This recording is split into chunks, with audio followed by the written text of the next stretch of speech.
I might be a grown man, but that doesn't mean I'm gonna give up gaming just because I have goals.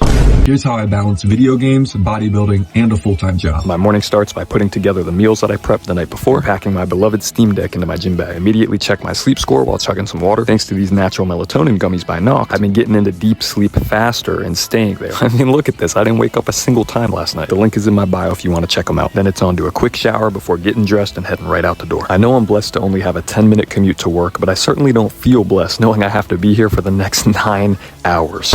Nah, I'm playing. I like my job. But first, let me crush my prep protein oats. I get a lot of questions on what exactly it is I do for work. I can't show the treatment itself, but essentially I just help old decrepit people get back to doing things they love, like playing pickleball or golf and whatever. Nah, I'm kidding. There's a lot more to it, but oh shoot, it's time for lunch. I've got my usual extra lean ground beef, jasmine rice, peas, carrots, and avocado. I'm not gonna lie, I'm getting pretty sick of the same meal, but we crushed it anyway. Lunch is done, so I grab my Steam Deck and I hop right on the treadmill for my incline cardio. 30 minutes flies by when you're having fun, especially when you're playing a game as good as Children of Morta. I don't think I'll ever get sick of a game that blends RPG elements and roguelike. Cool, cardio's done, time to get back to work. The other day, I had a patient ask me if I think their butt cheek is falling off. I'm sick of being flashed at work, so I quickly had to clarify that just because you're sore doesn't mean the muscle's falling off the bone. Anyway, work is complete, time to head straight to the gym. The trauma of work tends to get to me, so I spend 10 minutes in my car to decompress on my Steam Deck before heading inside. I just wrapped up a grueling 14-week long cut, so this week I have a deload plan. All that means is I reduce the load that I'm lifting, maybe reduce the reps a bit, and overall just give my body a break so that my CNS and my joints can recover better. I'm not gonna lie, I was lifting with the homies, so I went a little harder than I should have and ended up getting a decent pump. Top the workout off with a quick posing session. All right, work and workout is complete, so now it's time to head back home. I greet my beautiful wife before heading straight to the kitchen and getting started on them dishes. I swear this single chore is the bane of my existence, but they gotta get done. My cat was meowing her head off trying to get my attention, so I had to give her some butt pats. She never used to be this needy or affectionate. I think our bond has just gotten deeper over the years, and honestly, I couldn't be more happy about it. All right, time to get to cook. I get my jasmine rice going, and then I simultaneously cook my eggs to eat now and my ground beef for the meal prep. Nothing fancy, just some salt and pepper on both. Once the eggs are done, I slam that alongside 3 pieces of gluten-free toast. And by the time I crush that, the jasmine rice is done, so I load those into the Tupperware. After that, I pack everything into my lunchbox and then make sure I prep my work fit for the next day. I'm already feeling hungry at this point, so I get some carbs going with some gluten-free ramen. While I wait for the water to boil, I whip out my deck again. My Steam Deck, that is. The ramen's done and I'm happier than ever. Now that I'm done with my cut, these extra carbs are a treat. Me and the wife have been getting into Love Island recently, starting with the very first season. After an episode of that, I top off the night with some more Steam Deck while I sip on my protein shake. Thank you guys so much for watching to the end. If you're anything like me and love video games and lifting, go ahead and give me a follow so we can do this thing together. Let's keep pushing, guys.